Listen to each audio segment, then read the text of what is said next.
Hello, welcome to Local Anesthetic, your weekly injection of mind-numbing local news. My name is Alex, and joining us, as always, from Essex, Rob, which I believe has just moved into Tier 2 restrictions, like London, where I am. Hello, how are you doing? Hello, yes, I'm not too bad. Very excited about the second, pseudo lockdown. It's difficult to know what to say, really. I really am ecstatic about the way things are playing out. But at least we're not in the north. No household mixing, Rob. Were you really mixing with other households anyway? Aren't you meant to be going away this weekend, or was that last weekend you went away? We were supposed to go away last weekend, but cancelled. Yeah, we were supposed to be going up to Alton Towers, but no, we didn't go in the end. And no, it's a very quiet weekend this weekend as well. Sorry. Who in their right mind books a trip to Alton Towers in the midst of a pandemic? Surely Alton Towers is COVID central. Sorry, Alton Towers. If you want to sue us, please do. It's open. People are going. Yeah, but that's because people are mental. Well, yeah, but I know apparently they're doing social distancing relatively well. But no, we didn't go. It was also miserable last weekend, so I'm quite pleased we didn't. Right. So anyway, but sorry. Look, the point is, I don't know. Can't keep up with what all these restrictions mean anymore. But it means no household mixing inside, as I understand it. That's right. You can go to a pub at the moment, but only if you sit outside in their beer garden, which doesn't appear to be a particularly attractive proposition with the current weather and temperature. No. For me, I don't think it's really going to impact my life an awful lot, to be honest. I mean, the shops are staying open. My work, I've been working from home now for 6 months anyway, so it's not a huge inconvenience. No. You're quite happy with the status quo, Rob, it sounds like. More or less. Pretty much, yeah. Yeah. I hate people. Can't remember if there's really anything to say, really. I think that's probably it. I don't know. Is there any news? Not really, no. I mean, if anyone is interested, Face the Strange is having a sale on his Redbubble store. I've actually purchased a Face the Strange face mask, which is coming in a week or so. Oh my God, that's amazing. Yeah, I love it as well. It's businessmen with the heads of pigeons. Right. So, nice. Yeah. Where can people find that? If they type in Face the Strange into Google, presumably they'll get there. I've actually shared they should do. I've shared the link to his page on Facebook. So go to our Facebook page and you'll see it. I think it's the most recent or second to most recent post. Right. Okay. This is episode 324, I believe, Rob, for anybody who is keeping count. That's right, yes. Good. Right, we're just going to crack on with this, Rob and I. We're recording for the fastidious amongst you. I'm sure there are some people out there who like to know this kind of thing. We're recording on the 15th of October, which is a Thursday.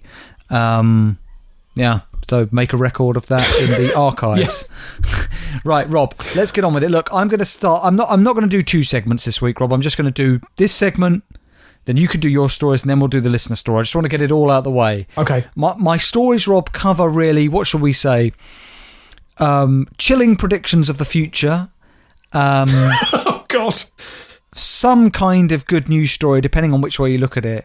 Okay. And then what can only be described, Rob, as stories relating to the profane. And all that is unholy. Right. So, a nice way to start the podcast. Yeah, interesting. A very interesting mix there. So let's get onto it. Yeah, there might be an episode title in there somewhere. I'm not sure. Right, Rob. This is from a paper called Al Bawaba, which is their tagline is "Your gateway to the Middle East." And, right, okay, yeah. And this was published on October the 7th by Riham Darwish, and the headline is Baba Vanga beats Simpsons predictions. 1996 prophecies are coming true, including Trump's illness and 4 others. Who's Baba Vanga? A Macedonian mystic who passed away in 1996, but according to this story, Rob, her prophecies continue to make the headlines as they successfully describe today's most shocking events. Shortly before her death, Baba Vanga predicted that the 45th President of the United States will fall ill to an unknown disease, which has just come true as Donald Trump continues to recover from the coronavirus. So what I'll do is I'll just go through some of her predictions, right? In 1989, Baba Vanga had predicted that 2 birds were going to destroy what she called America's brothers, which was later interpreted as the 9/11 terrorist attacks, in which 2 airplanes deliberately targeted New York City's Twin Towers. So she wrote horror. That's quite tenuous. No, I don't think so. She wrote, horror, horror, the American brothers will fall after being attacked by steel birds. The wolves will be howling in a bush, and innocent blood will be gushing. She successfully predicted that the 44th President of the United States would be an African American, which came true in November 2008. Okay. She said that China would be a superpower by 2018. She said that Europe will undergo an acute economic crisis during the year 2016, the same year the UK decided to leave the European Union. And about the 45th president, who of course is Donald Trump, she said he would suffer from an unknown disease that would greatly impact him and would potentially leave him deaf and cause him a brain tumour. While Trump has indeed contracted COVID-19 last week, none of these disease symptoms or side effects suggest he will lose hearing. Although, funnily enough, there was a headline in The Guardian, I think it was yesterday or this morning, saying that COVID can apparently cause sudden hearing loss. So there you go. Interesting. Something else to make you fearful at night. Here are some future predictions, Rob, to look out for. Great. From Baba Vanga, the Macedonian mystic. Vladimir Putin will be assassinated in 2020 in the Kremlin. So, ooh, I look forward to that. Yeah. The Earth will change orbit in 2023. Right? What does that mean? Don't know. Water levels will rise as the ice cap melts by 2033. And the world will end in 5079, Rob. After both you and I are long gone, unless there's some stunning advancement in medical technology. Yeah, I was about to say, I don't need to worry too much about that last one, but I'll put it in the diary nevertheless. However, Rob, I should just finish by saying the semi-literate mystic made a number of failed predictions in the past. She said there would be a nuclear and chemical Third World War between the years November 2010 and October 2014, which never took place. Well, it might have done, Rob, and maybe we were living in that parallel universe we've often spoken about. Possibly. Can I also say that the semi-literate mystic is a very good episode title? Or the semi-literate Macedonian mystic, maybe. She also predicted that Europe would be nearly uninhabited by the year 2016. Right. Okay. So, anyway, just a nice, bright way to start the podcast. Right, Rob, onto some more positive news, which comes to us by way of the Irish News. It's the name of the paper, the 15th of October, 2020. No journalist wanted to be associated with this story. Right. Headline: Chicken nugget launched into space to celebrate Iceland's 50th anniversary. Iceland, the country, obviously. Yeah, obviously, yeah. Okay. Why? They couldn't find an Eskimo who's willing to do it. So hang on, do you mean, obviously you mean the supermarket, not I mean the supermarket, yeah. But are Iceland particularly known for their chicken nuggets? Well, they're a cheap supermarket brand, so yes. Yeah, no, but I'm thinking Iceland, I always associate with like a prawn ring. Beg your pardon? That's usually after you've eaten the food, to be fair. Supermarket giant Iceland has celebrated its 50th anniversary by sending a chicken nugget into space. The breaded snack took under just 2 hours to reach 110,000 foot above the Earth. One of the retailer's most popular items, it was launched into the stratosphere's temperatures of -60 from a location close to the company's head office in Deeside, North Wales. Having reached peak altitude, it then headed back towards Earth at 200 miles per hour, with its parachute deploying at around 62,000 foot to enable a safe landing. The altitude reached was reported to be equivalent to the height of 880,000 Iceland chicken nuggets. So the altitude it reached, Rob, would be like if you placed that many chicken nuggets on top of one another. Alex, I'm getting visions of this really shitty experiment. So, like, I just imagine a chicken nugget that's been sellotaped to a bottle rocket. Is that what happened? Yeah, so there is a video, Rob, and I did have the pleasure of watching it earlier, and it is just a sort of chicken nugget. It's not sent up on a rocket. I don't really know what it was sent up, but it just looks like it slowly floats up through the sky. But look, Rob, the final image is of it like a space station above the Earth. You can see the whole sphere of the Earth, and there's the nugget.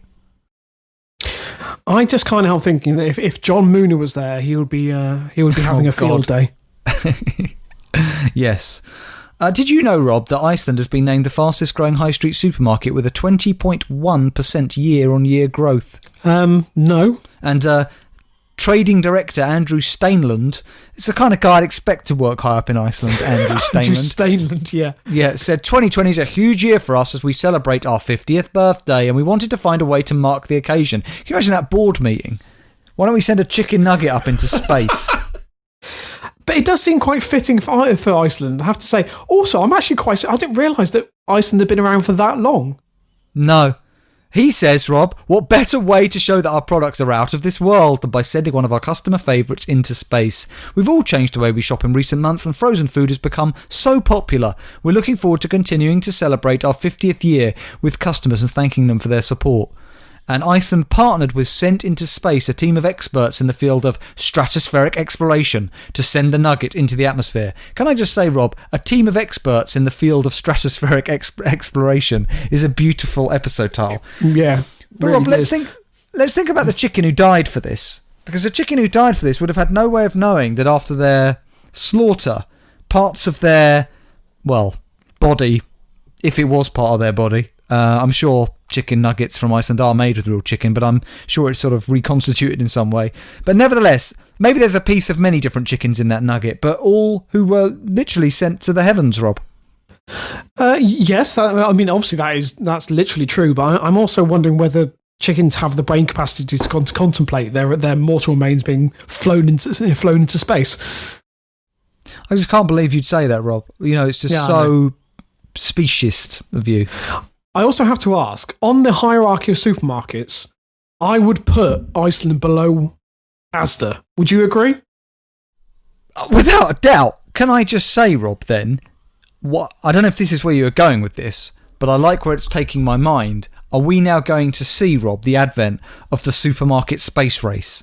So Iceland have done this, and Asda say, no, actually, let's say Morrison's next. Morrison's say, well, I'm not having this. And they send up a drumstick bigger than a nugget, and they get it, halfway between the stratosphere and the moon. Then Asda step in, they send up a whole bird, ready to roast chicken to the moon. Then, I don't know, Tesco step in and they send a turkey to Mars, and it all just gets out of hand, Rob. And in the end, it ends up with Waitrose sending a whole Waitrose store just past Jupiter. To the infinite. No, I think you've taken this too far. It'll clearly end with an M&S sending a pheasant that's infused with thyme and rosemary. To where, Rob? Into a black hole. Into Uranus. There, let's get that joke in there. I like the idea of sending it into a black hole, and it causes and finally I don't know, into the abyss. What's the other side of that, Rob? We don't know. And maybe there's an alien civilization who received this pheasant with time, and they respond in kind with a nuclear warhead. Well, I was about to say, I think it would be very, very, I don't know, somehow fitting that in some way that pheasant brought about the end of humanity. Yes, indeed. Right, Rob, 2 more stories. I promised you that I would cover the profane, didn't I? Well, let's go to Knoxville, Tennessee in the United States. Right. A WVLT8, which I believe is, definitely a subsidiary of CBS because it's got that I. Headline, it's by Alvera Harris, October the 7th. Man attempting to resurrect grandmother accused of causing $30,000 in damages to Knoxville Cemetery. Okay, I'm in. It's very short, unfortunately. Knoxville, Tennessee. Officials said a man was arrested after causing nearly $30,000 in damages at a Knoxville cemetery. Authorities responded to reports of vandalism at a church cemetery on Huckleberry Springs Road. What a beautiful road name. At 2:30, I think it's AM, yes, on Monday. When officers arrived on the scene, they noticed extensive damage to the cemetery, including dug-up spots in the ground and broken headstones. A witness told officers a homeless man had stayed around the property and had been damaging the cemetery. Others identified the suspect as Danny Fraser, 34, who told officers he did destroy some property in an effort to resurrect his dead grandmother.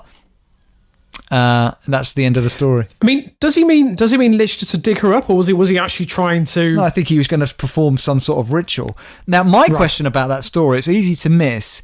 This happened at 2:30 AM on a Monday. The witness, if I'm the police, I'm going to be wanting to ask, what are you doing hanging around a cemetery at 2:30 a.m? Because to me, that person's... I'm not going to say what they're doing, Rob, but it's not good. No, it's only going to be nefarious for nefarious purposes. And possibly perverted, Rob. Right, last story from Insider, but covered in a lot of different places. I've just chosen this one by Sophia Ankle, October the 11th. I love this story. Archbishop of New Orleans orders a church altar to be burned after a pastor was caught in demonic sexual act. This isn't some outlandish, like, sort of made-up story. This is real. It's been covered in a lot of places. Love it. A Louisiana pastor caught filming himself in a sexual act with 2 women on a church altar has been denounced by New Orleans Archbishop, who called his actions, in quotes, demonic. So let's be clear. They obviously weren't demonic. They were just obviously quite perverted, I'm assuming. Well, it depends, Robbie. It depends on your belief system, doesn't it? I think if you're very religious, the idea of somebody having a threesome on an altar would be satanic, wouldn't it? I mean, it would definitely be sacrilegious. Yeah, I can understand that. Yeah, I mean, I don't think we need to get into the semantics, Rob, of where we draw the line, at what stage something comes to mind. Like, this wasn't you, was it? Look, it's not demonic. It's sacrilegious, all right, but don't call me demonic. I'm just saying it was a beautiful act. I can't see what the issue is. I'm going to show you one of my magazines, right? Now, you just tell me, satanic, demonic, or sacrilegious? I mean, amazingly, that particular magazine hits all 3. There we go then. Right, Archbishop Gregory Amen said on Friday that he has ordered the altar to be removed and burned, and that pastor if he did it as a sacrificial pyre, really go old school Christianity. Yeah, and that the pastor, Travis Clark, will never again serve in Catholic ministry. Amen called Clark's actions deplorable and demonic in a video statement published by the Archdiocese on Friday. I'm infuriated by his actions. When the details became clear, we had the altar removed and burned. I will consecrate a new altar tomorrow. And he said that to the Catholic News Agency. So Clark was arrested on September 30th along with 2 dominatrixes in St. Peter and Paul Roman Catholic Church in Pearl River. Brilliant. Yeah. I love that. The 3 were discovered by a passerby who saw that the church lights were on later than usual. This is that guy who's knocking around the graveyard, Rob. Exactly. The trouble is, now he's actually stumbled on something to wank over. The altar had been fitted with stage lighting and several cameras, according to local reports. Sorry, had this guy just given up on the ministry and just thought, fuck it, I'm gonna enjoy myself? I don't know. Along with the 2 women, Clark was charged with public obscenity, a felony in Louisiana that carries a sentence as high as 3 years in prison, and he's been removed from the ministry. Lady Vi, one of the 2 dominatrices involved in the act, wrote a statement posted to Twitter on Saturday that said all parties involved in the act were consenting adults. She said, I understand that people may be upset by this situation, but that does not make this conduct illegal or criminal in any way. I would implore anyone seeking to pass judgment to direct their energy elsewhere. And she said it was regrettable that she was being presented to the world as a criminal. Clark was ordained in 2013 and had become the pastor of St. Peter St. Paul's Church in 2019. Bloody hell, I mean, he's only been there a year. What a way to fuck it up for everyone. Will anybody want to go to that church again? I mean, the next service, what are they going to say? Look, I just want to reassure everybody that the altar where these demonic acts took place has been burned, and this is a new altar. I just don't think it's going to feel the same, is it? It's not going to have the same vibe. If that kind of thing is going on there, I think it's going to attract a lot of new people. Oh, right, okay. Last month, the former priest in the same church, Pat Wattigney, reportedly told Archbishop Amen that he had sent inappropriate text to a local high school student where he'd been a chaplain. So they got 4... I mean, I would say that's worse. What has happened? They're both equally as bad, shall we say. What has happened concerning Pat Wattigney and Travis Clark is unacceptable. It's sinful. It cannot be tolerated, Amen said in the video statement. Let me be clear. Both were removed from the ministry immediately and will never again serve in the Catholic ministry. You don't upset the Catholics, Rob. I mean, my worry is that I don't know how much longer that church can survive. One more scandal. I think it's got to be 3 strikes and you're out. And then they just have to burn the whole church. Yeah, I think that's the only way. Or send it into space. Also a good option.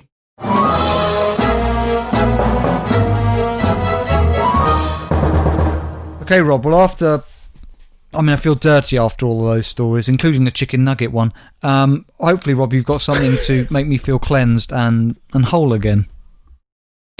Well, I'll do my best, Alex. I can't guarantee that. But my first story is from the Kent Online. It goes back to the 29th of September by Paul Hooper. And the headline, Man uses battering ram in Gillingham robbery. It's quite an old school way of sort of breaking and entering, but I like it. And I want to know what the battering ram was. But okay. The detail in this story is quite exceptional, I have to say. Are we talking about a rebirth of local news journalism, Rob? Maybe. I'm not sure I'd go that far, Alex. Okay. I mean, there's probably about 4 paragraphs which just talks about the courtroom, because obviously this has gone to trial. And I don't know why, but it feels that they needed to go into detail around how they were observing COVID regulations. Right. Okay. I look forward to this story. Which I will say, by the way, listeners, I'm not reading out because it's very dull. Anyway, an armed gang wielding a machete, a Rambo knife, and a kosh raided a house in Gillingham after using a man as a battering ram. I was about to spit. When you said a battering ram, I about to say they didn't use a person, did they? Like with a helmet on. Yep. It doesn't say he had a helmet on, by the way. I don't know quite what happened. Do you reckon they had to draw straws for that, Rob? Like who's going to be the battering rod, the battering ram? I do feel this guy obviously had the short straw, yeah, because he was, well, it goes into detail in a second, but yeah, I think he may have been the scapegoat here, or maybe not. Maybe he volunteered for it. Well, when his name was Ginge, that probably tells you everything you need to know. Oh God, that's a life that's really been tainted, isn't it? Right from the beginning. I hope his full name was he christened Ginger.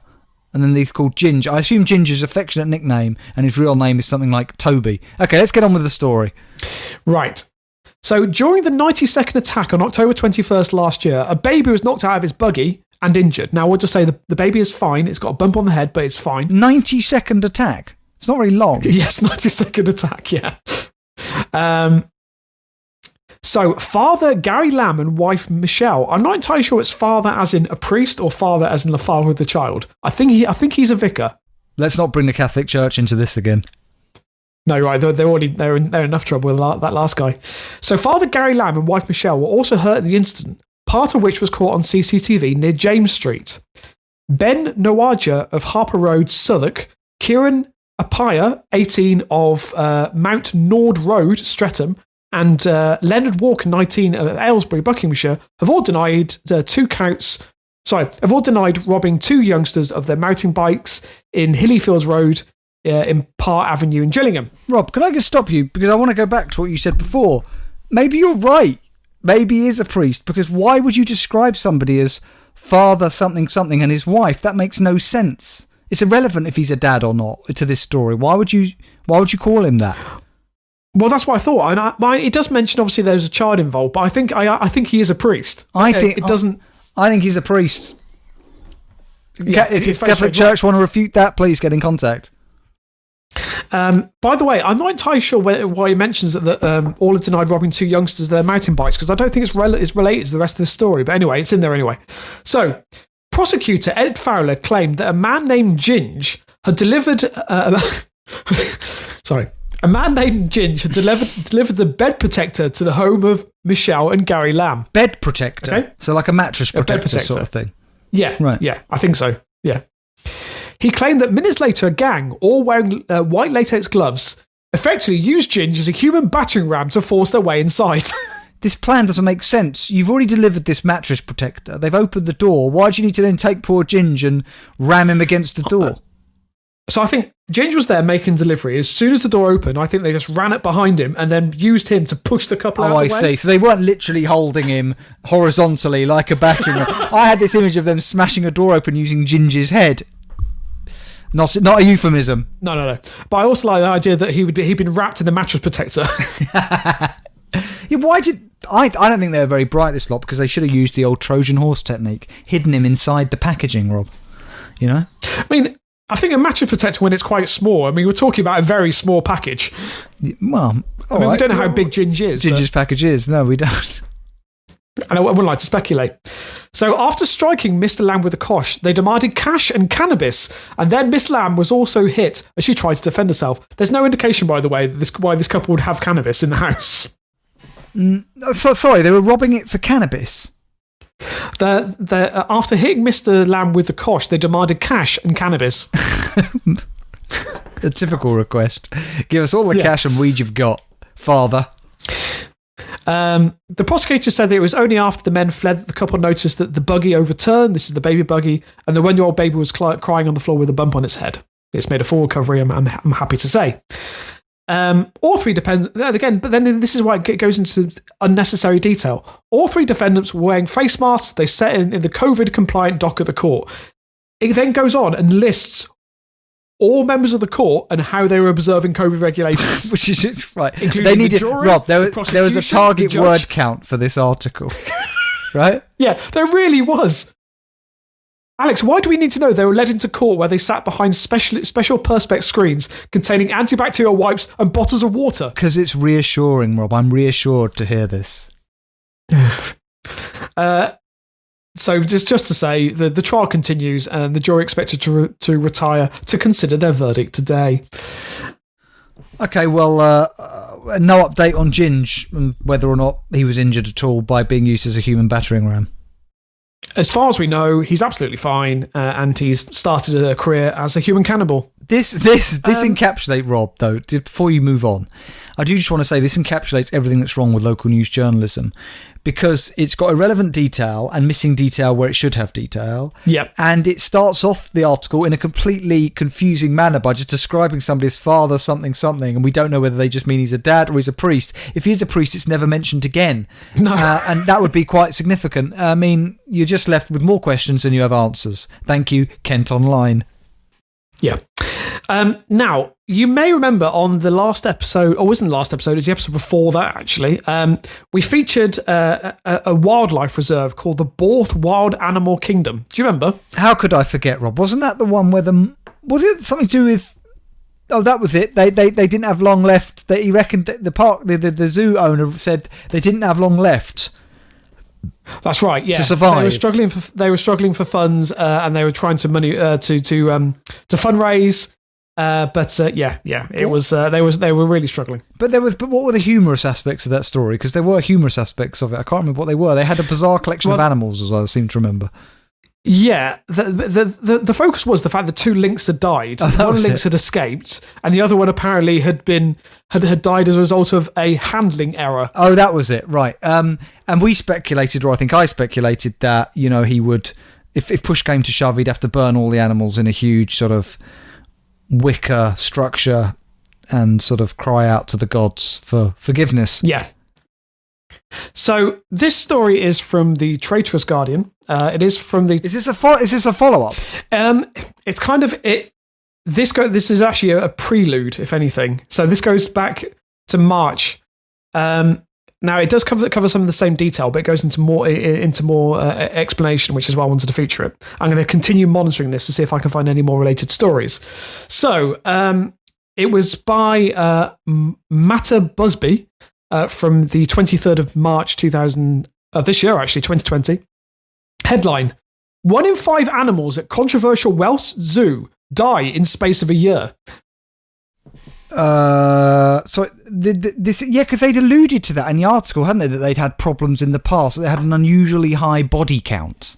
Yes, well, now we've got a bit more detail as to what happened. Okay, I think you did say you were going to go off and research it, Rob, and true to your word, you did. That's right, Alex, I did. And well done, me. Yeah. So, a zoo in Wales that made headlines in 2017 after a lynx escaped suffered the deaths of 1 in 5 of the animals in 2018. It has emerged. Borth Wild Animal Kingdom near Aberystwyth reopened last month in defiance of the council after temporarily closing in January following a directive to shut its most dangerous animals enclosures since it does not have enough firearm-equipped staff in the event of animals escaping. Wow. Can I just say, I love all of that. I love the idea of this zoo opening in defiance of the council, which is just a brilliant phrase. And the council basically saying the reason you've got to close is you don't have enough firearm-equipped staff. So they actually want more trained, marksmen there who can shoot animals who escape the zoo. To me, if you're that concerned as a council that this zoo is going to have animals escape, just close them down. Yeah. Otherwise, it's like locking the door after the horse has bolted, if you'll pardon the pun. Yeah, agreed. Also, I think what we didn't have in the last story was the fact that apparently there is a lion enclosure as well, which is new information. What the fuck? If you've already lost the lynx, don't be keeping lions. That's a good phrase. So, actually, Rob, I'm going to start. That could be a new idiom. If you've already lost the lynx, don't go keeping lions. Yeah, yeah. That's a phrase round our way. Yeah, I think that's quite popular in Southeast London. Yeah. Yeah. The zoo, which reopened all parts apart from the lion enclosure, is to appeal against the decision in court. Reports of animals dying in mysterious circumstances began to surface after an escaped lynx was shot dead by a marksman in late 2017, and another was killed accidentally by strangulation whilst being moved. Right, so that's the handling error. They fucking strangled a lynx. Sorry, how do you accidentally strangle a lynx, Rob? Please explain. The only thing I can think is that you've got like a slip knot around the lynx's neck, and you've just been pulling that just a bit too tight. That would be a rather basic error, wouldn't it, for experts in animals? I mean, not even I would do that. Not even I would think, "Hey, Rob, let's move this lynx by wrapping a cord round its neck and dragging it across the floor." I think it was a sexual fetish game that went wrong, Rob. Sort of autoerotic asphyxiation kind of thing with a lynx. Yeah, I mean, if you're going to do it properly. Some of the reports. Well, Rob, it's funny you say that because I won't show you that. I won't show you that. That was an invitation. Okay, I won't show you that one. Some of the reports originated when a volunteer animal handler, Mark Antony, accused the zoo, which had recently been taken into ownership by. Sorry, wasn't Tracy Mark Antony the lover of Cleopatra? Yeah. Yeah. Well, he's now a volunteer animal handler. Can we find out if the lynx was called Cleopatra? No, did we know the name of the lynx? It was Bubbles. It was something satanic. Oh, it was Lilith. Lilith. Not necessarily satanic, Rob. Just to do with like sort of succubi and the demonic realm. To be fair, yeah. So yeah, he's accused the zoo of neglect and keeping the animals in inadequate conditions. The Tweedies obviously took over the zoo, deny responsibility. So we are now into the details of what died. Okay, the true scale of the deaths is now clear. Oh God, is this going to be like a checklist? Like 3 ducks, 1 walrus, I mean, a vole, and 10 giraffe. Alarmingly, that's quite close. So the true scale of the deaths is now clear.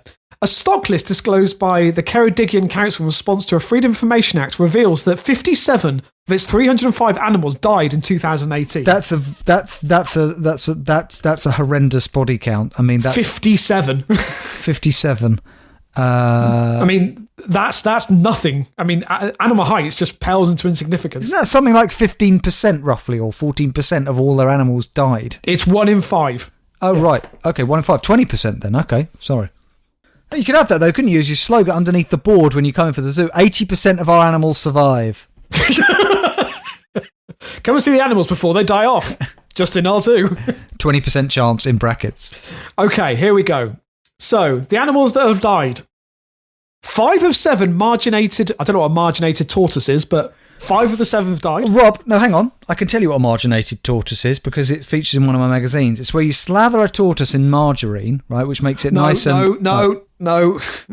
It's not that, and there's no indication the zoo were doing this in this particular instance. What the fuck is a marginated tortoise? I've no idea. 7 of 30 primates. I'm a primate, aren't I? Does that mean some humans have died as well? Is it going to end with 6 members of staff? Staff members have also been dying at an alarming rate.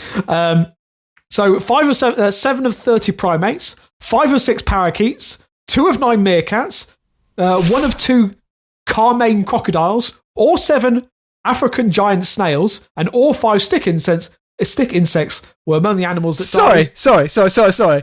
What kind of shit zoo is this that only had number one had stick insects, only had 5 of them, and all 5 died? What the fuck? I could go out right now and collect more than 5 stick insects, couldn't I? We could do. I mean, we could just go outside and collect a load of sticks. And it just finished by saying, while many others left the zoo. So what the fuck does that mean? What they said, sorry, we're leaving. We've had enough of the conditions, we're off. What do you mean left the zoo? Did they just escape in one night? Like they banded together and said, look guys, I don't know if you've noticed, but we're dropping like flies here. 1 in 5 people have died and all the stick insects have had it. We need to get out of here. Barry the grasshopper didn't make it. We need to save ourselves. There's a Pixar movie in this. Is there? It's quite a bleak one. Yep. I'd watch it. Anthony's, that's Mark Anthony, is also accused by the Tweedies of selling a number of primates and a crocodile, which reportedly ended up in the pet trade. So this is the Tweedies who own the zoo. Rob, this is apparently alleging that this is our equivalent of Tiger King. It is, yeah, exactly that. Post-mortem documents from the Wales Veterinary Science Centre, seen by the Guardian, notes that that was a good episode title, by the way. Post what was it? Post-mortem documents by the Wales Veterinary, whatever it was. Science Centre. Yeah, I like that. Note that I'm not sure. An ibisis? I'm not sure what it is. But apparently there was a sudden death. One had ingested a 7-centimetre piece of wood, and another had swallowed a large piece of glass and a long cable tie. What the fuck is going on there? I don't know. It's really bleak, Alex. But this sounds like kind of like hell on earth for these animals, doesn't it? What's their explanation? Do they have one? Do they offer one? They've basically maintained that it's a pack of lies and it's done to discredit the zoo. Why would anybody want to discredit this zoo? It's a good question. And just to round off, the owner said the zoo needed to remain open to pay for the upkeep of the animals and reassured visitors that they take their safety extremely seriously. Council officials are already working on contingency plans to rehome Category 1 animals, included a python, 2 lions, 3 lynx, and 5 monkeys. And campaigners are obviously trying to get the zoo closed down. I wonder if they're really some sort of cult, Rob, who believe that they are making the second arc to escape the coming apocalypse. And they'll launch themselves into space in like a sort of rudimentary sort of shed packed full of these animals. And Ginge from earlier, maybe he'll volunteer. Alex, that's all well and good, but if they're trying to do that and trying to keep 2 of every animal, they need to really stop certain species just dying off completely. Yes, they do. But, them's the breaks, Rob. Good point.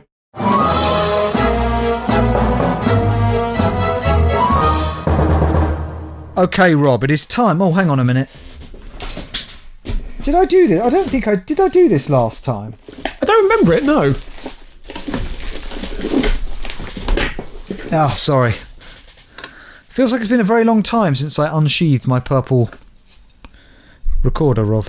And I've been very grateful for it, to be honest. It's time for our... Well, look at it, Rob. That is really Catholic purple, isn't it?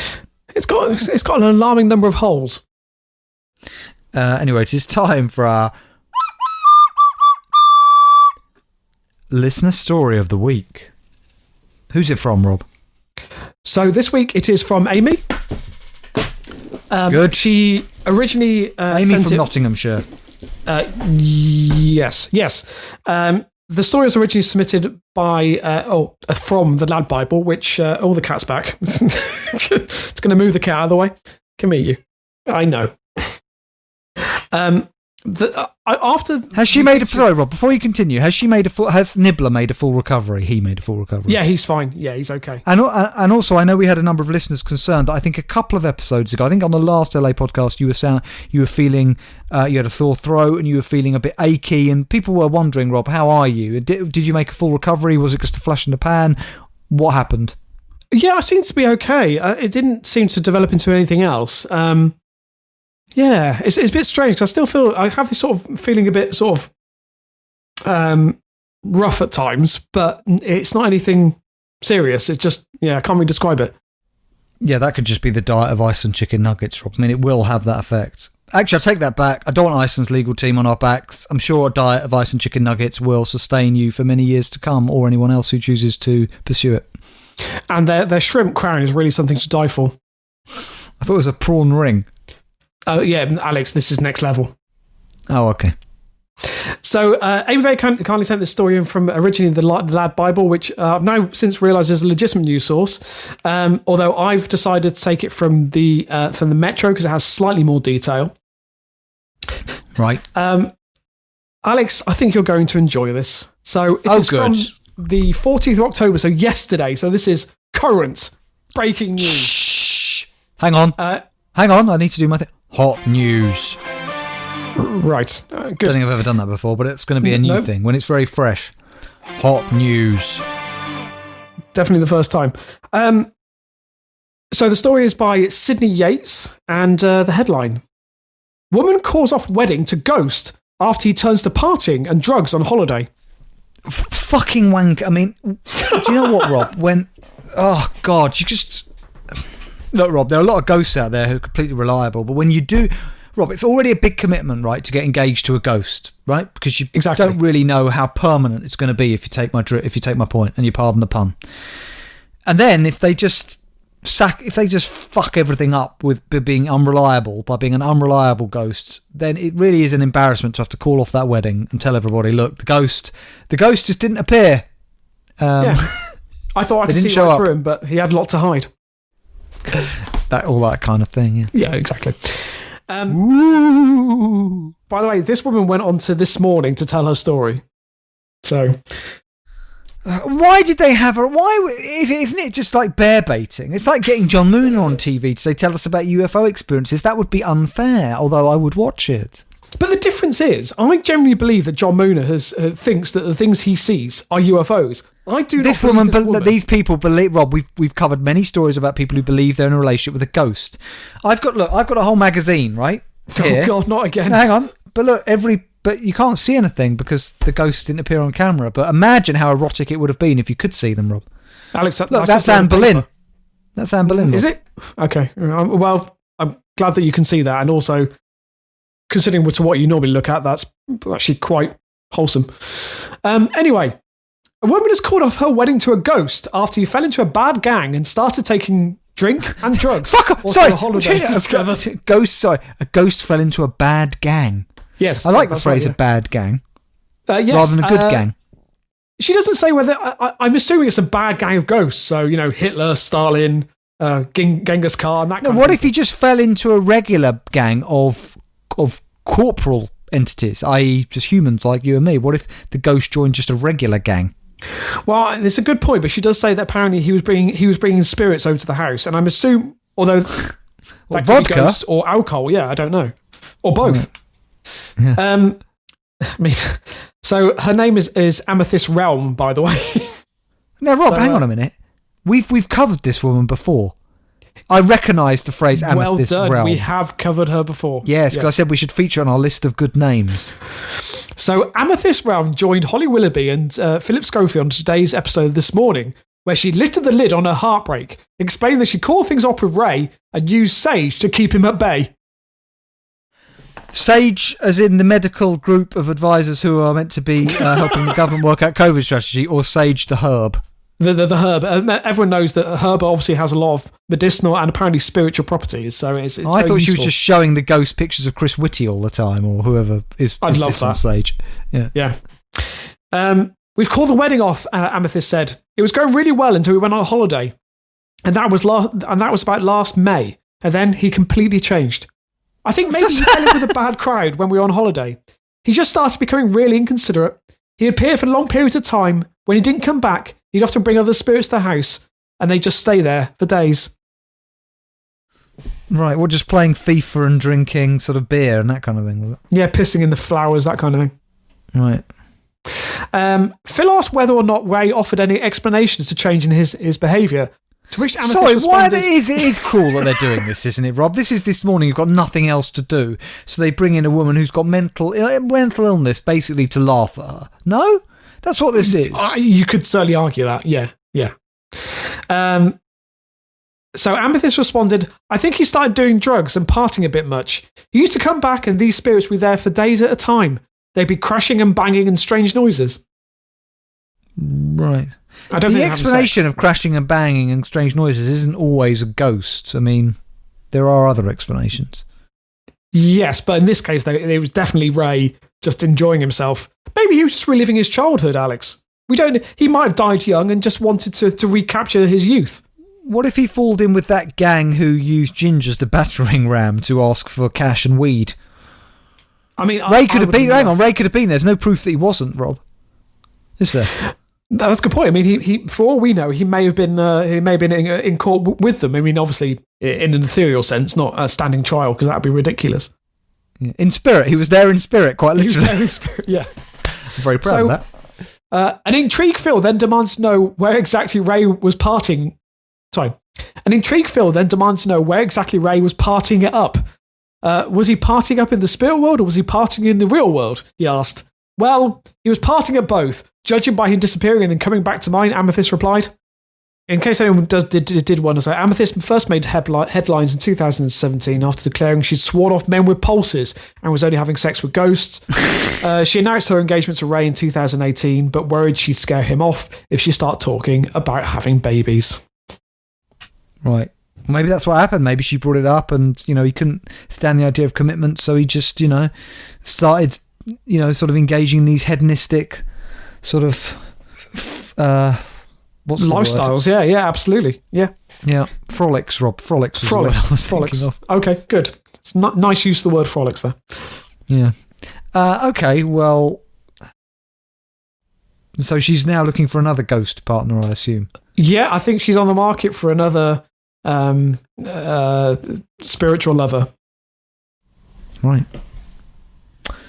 Well, if anybody out there, any ghosts are listening, get in contact with This Morning, and I'm sure they'll set you up on some sort of blind date, which it will basically her sitting on one side of a restaurant table opposite nobody. I'd watch that. Especially if you're trying to make conversation with him and looking like a complete lunatic in the process. The sad thing is, Rob, we all know that after this podcast, I and probably the listeners are going to go onto YouTube and look for this interview. So, fair. Yeah. Well, Rob, that brings this episode of LA Podcast to a close. We look forward with a mixture of eager anticipation yet trepidation to our next episode, which will be episode 325, Rob, as we move ever more forward, God.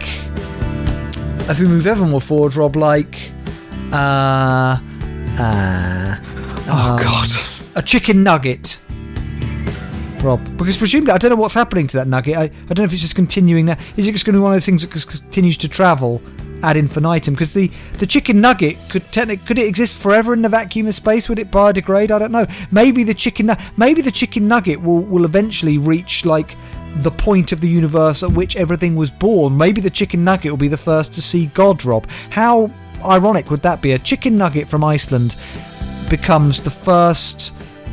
I don't know what I'm talking about, Rob. Just Alex, like that. The other thing concerns me is, okay, I mean, we know that due to climate change, we're fucking up this planet. So what do? We start firing shit into the solar system instead. Yeah. Gets me down. Quite a... I know, Rob. I know. It's okay. Just like that, we move forward to our next episode, which will be 325. We can be found on our website, lapodcast.net. We're on Facebook at facebook.com/LApodcast. We're on Twitter at LApodcast. We can be found on Spotify. You know where to find us on your podcast app or wherever you're getting us from. Please, if there is an option to subscribe and leave a review, please do so. It really helps us out. Right, Rob, it's time. Oh yeah, sorry. If you want to send us a story and be featured on this podcast, you can post it on Facebook, tweet it to us at LA Podcast, or email us the good old fashioned way, lapodcast.net@gmail.com. That's lapodcast.net@gmail.com. Right, Rob, it is time for the headlines which never made it. Did you remember this week, Rob? I've got 4. I've got 5. No, I haven't, because they're from the last time. I've got none. Hang on a minute. I know I do kind of have some. Okay, no, I do actually. Right. Okay, Rob, shall I start or do you want to start? You go ahead. Massive semen explosion after blaze hits bull artificial insemination facility. Firefighters forced to dodge projectiles. Oh God, that's graphic. Yeah, too graphic to read out, to be honest. Didn't make me feel good, I'll be honest. No. Woman turns mum's wedding dress into sexy lingerie to wear on her big night. Was that from The Mirror? It might have been, yeah. Can't remember. Okay, chipmunk bandit. Man dressed in chipmunk costume robs pharmacy. Man's pet geese come with him to pub whilst wearing special nappies. Why didn't you read that out? I told you Indian man accidentally swallows toothbrush while brushing his teeth. Oh, so he was brushing his... Oh, right. That's your headline? Yeah. Amazing. You got any more? Ghost hunter terrified that Poundland is selling Ouija boards for Halloween. Who are selling Ouija boards? Poundland. Poundland. Yeah, we covered that already, didn't we? And man loses 200... Oh, I love this. Man loses 200 times at crane game.